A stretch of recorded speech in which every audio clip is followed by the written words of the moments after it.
Fighters don't get scared. Fighters, this is their job. It's like saying a carpenter's afraid to build a house. It doesn't happen. A mechanic's scared to service a car. Like, it's stupid. All right, a brand new date for Michael Zerafa. And look, anytime I chat to this guy, it's strap your seatbelt on, wear a helmet, because there's a few hot takes coming at you. And I expect nothing less today. Michael Zerafa, welcome. How are we, brother? Good? Mate, I'm good. Good to see you, and good to see you on a fight card and a good one too. Likewise, brother. I can't wait. We got, 5-6 days to go, 7 days to go. Yeah. And how are you feeling to be back fighting home again? Obviously, the last one was Creative at home, then we went overseas, and now we're here. And it looks to me like you got a bit of a path laid out and a bit of a plan in place for you in the next, say, 12 to 18 months. Yeah, look, it's great. Obviously to be fighting on the biggest platform in Australia, in No Limit, I'm grateful for that. And obviously I got a huge, 3 fights ahead of me and first up Tom Brown. But look, I'm looking forward to it. I can't wait to get out there and put on a show and then see what's next.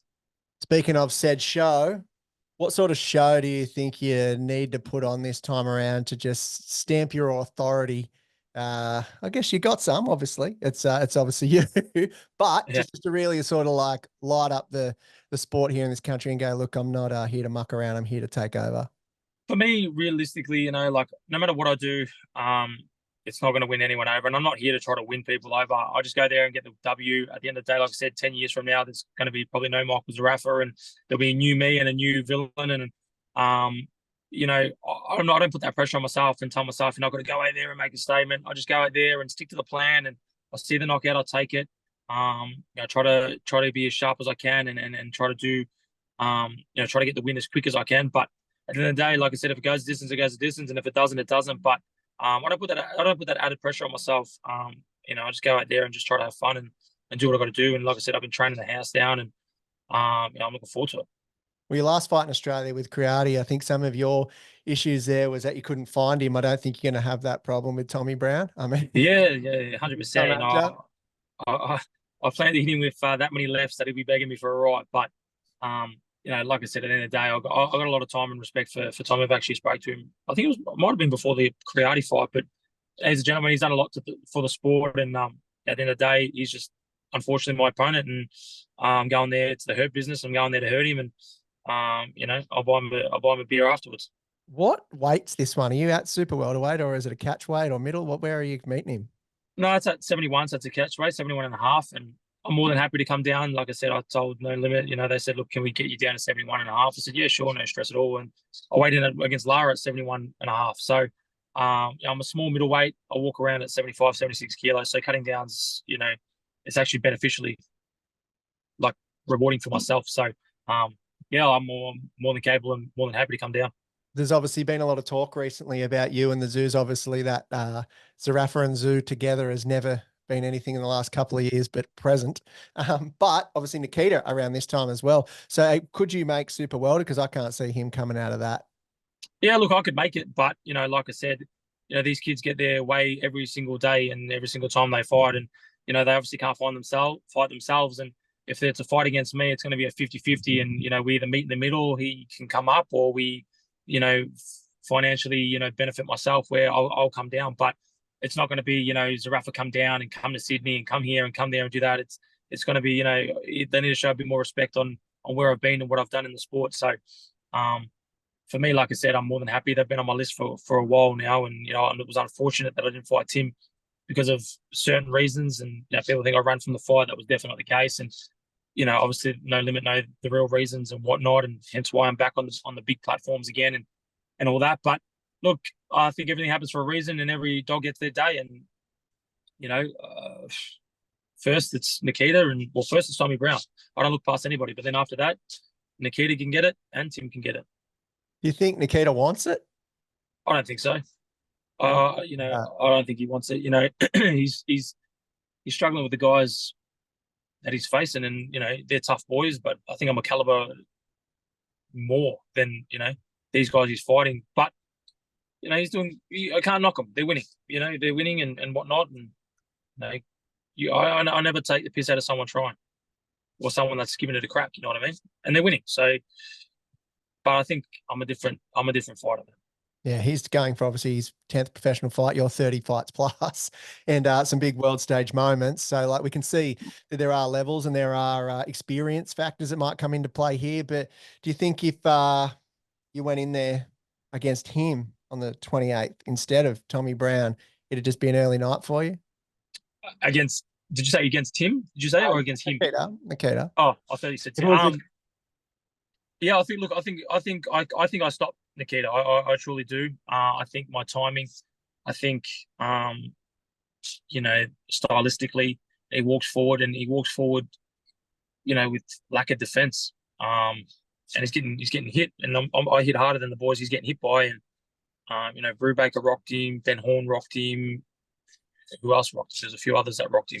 Creati, I beat Creati 10 straight. He was tricky and awkward, and he just ran away from me the whole fight and tried to survive. But Creati sat there with him and went toe to toe. And Creati was a tough boy, but he didn't have much power and stuff, and it was hurting him. So look, I think if it was me in the ring, I think I'll stop him.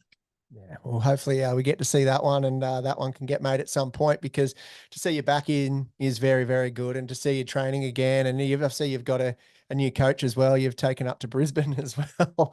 So yeah, well, he's my advisor. He's my advisor. So we claim, and who's where's Daenerys fit into this? So I talk to Daenerys every single day. He's my head trainer. Him and Rachel, they're my head trainers, and I obviously do my camps in Vegas at a top rank in DLX. But obviously for this fight, we've just been working, correlating back and forth every day, just talking what he wants me to do, what I need to be doing. He's organising sparring for me, and he's doing everything for me. And I've also got my team down here that I had against Jeff Horn, my pad holders, my strength and conditioning coaches and everything. So everything's been great, with the advice of, the extra 2%, 3%, 10% even with Glenn Rushton, talking his part. And we have spoken about your hot takes previously, and you've made a few of those in the past to Glenn Rushton, and now he's part of your team. How was that first convo where it's like, hey? Nah, look, me and Glenn, obviously I don't know if he hated me, but I didn't like him much at the start. But he's a gentleman, him and his lovely family and his wife. I've got nothing bad to say about him. He's a gentleman inside the ring and outside the ring. He's done a lot for the sport. Whether you love or you hate him, you can't take away his accomplishments. And like I said, there's not a bad word to say now about him. But like I said, I'm grateful for his input. And what your plan? Because you've spoken also recently too about taking that villain role away from Mundine. If it's floating in the ether, you'll grab it and be that guy. It does benefit Australian boxing having the villain. Let's be honest. I've been a big supporter of what you've done, Mick, for a while, and I actually have really enjoyed seeing you lose your mind a few times, to be honest with you. You're a gentleman, mate. And like I said, this is what the sport needs, and this is what they got to promote the villain in a positive way, like yourself. And I feel like sometimes I always get the shit end of the stick, and that's just the way the media works. But I say it 1,000 times. You need guys like me. Without me, there's no controversy. These guys that are putting their 2 cents in about the sport and putting their negative comments and whatnot. Without me, there is none of that. And I feel like boxing kind of needs me in Australia, because if I retire tomorrow, there is no one else. Like, who else is going to take that role and be as flamboyant and be as loudly spoken and have the quick comebacks and be like that. Like, as much as if you're a Zoo fan or not, you can't say they're great in the press conference. Please tell me you can't say they're good in the press conference. Well, look, Deadpool was a villain, and everyone loves Ryan Reynolds. Why can't you? Correct. That could be you, mate. Deadpool. 100%. I'm going to steal it. I'm the new Deadpool, mate. But that's what we need, And like I said, I don't hate anybody, man. Like, mate, when I'm not, as you've seen firsthand, when I'm not fighting the Zoos or anybody for that matter, and they're going for an opportunity, whether they're fighting for a world title or they're fighting in a big fight overseas, I'm always showing my love and respect. And, me and Tim shook hands and we wished each other all the best. And unfortunately, it wasn't our nights. But obviously, when we're fighting each other, it's a different game. You've got to be loudly spoken. You've got to tell each other to eat shit and whatnot. And, that's just the sport. You can't have two guys in there shaking, hugging, kissing. And it brings – we need rivalries. You know what I mean? Like, the UFC do it great. Boxing in Australia, they try to just sugarcoat everything, and it just ruins the sport, man. Well, you're in there to dead pull it up and just make it all happen, which we're looking forward to seeing. All right. So the other one with that is obviously Nikita is one name that you're throwing around, but shall he not sign the paperwork? There are some other names, like he's even fighting Cohen Mazudia, who would also be a great opponent for you as well. How do you see that fight going with Cohen and Nikita? Well, like I said before, he was running his mouth and talking shit. I actually was supporting him. And I look, you know what? Regardless if he's still talking shit, whatever, I still support him, because I think it's going to be a hard fight. I think, stylistically, Mazudia, he boxes neat and he's tough. He beat Joel Camilleri twice, who I think is tougher than Nikita. So, it could be anyone's fight. I think it's a hard fight for Nikita, man. I think Mazudia could spoil the tea party. Fighting me, I mean, I think I'm levels above that. But like, if I need a quick W, maybe I'll fight him. But I mean, look, at the end of the day, I'm just there to see how that fight pans out. But yeah, I think it's going to be a hard fight for Tim. I mean, for Nikita. Yeah, because he said I heard Cohen say that the creative fight was supposed to be him, but you wouldn't sign the paperwork. He's talking shit. I mean, he needs to start wearing 2 headgears because he's getting brain damage when he's sparring. Because I never said that. There was a list. I mean, there was Wade Ryan on the list, Ben Marnie on the list, who I'm great mates with. Wade I fought before. Friati was on the list. Mazzuti was on the list. And there was 1 or 2 others. And I just said respectfully, I fought Wade Ryan, Ben Marnie. Obviously, we're good mates. If there's no need to fight him, I don't need to fight him. And Mazzuti was one of that they asked me about. And I said, look, on 2 weeks' notice, I'm not going to fight any of the other guys. And then I saw Criati. I said, yeah, this guy's not an absolute killer, undefeated. He's coming off a good Cameron Hammond win.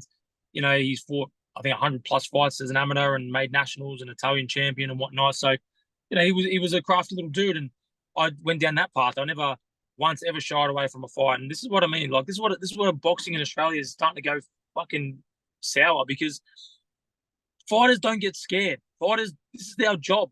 It's like saying a carpenter's afraid to build a house. It doesn't happen. A mechanic's scared to service a car. Like, it's fucking stupid. You know what I mean? Because we're here to fight, win, lose, or draw. It's a sport. Like you play golf, like you play soccer. You can't play boxing, but we participate in the sport.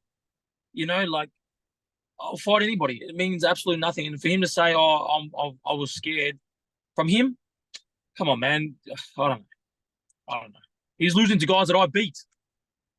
This is what I'm trying to say to people. You know what I mean? I don't know. We're about to see in just under a week from now, when Michael Zerafa gets back in that ring with Tommy Brown, the 28th of August, the ICC in Sydney. Pretty Boy's back. Press conference week. I'm going to obviously wear another seatbelt to that, and maybe those 2 headgear that Cohen should be wearing, apparently. So. Yeah, mate, he's getting hit too, mate. He's copping some serious punishment, man. But look, I think he's going to win. Yeah. I'm doing the team Cohen. Who'd have thought? Who'd have thought? Well, Michael Zerafa, thanks for stopping by the Punch Podcast, mate. It's always a pleasure to chat to you. All the best, and we look forward to seeing your return, and hopefully many more. And, mate, get in there, and I'm sure you're putting the work in as you always do. So we look forward to seeing you turn up. God bless, brother. Much love, man. I appreciate the support.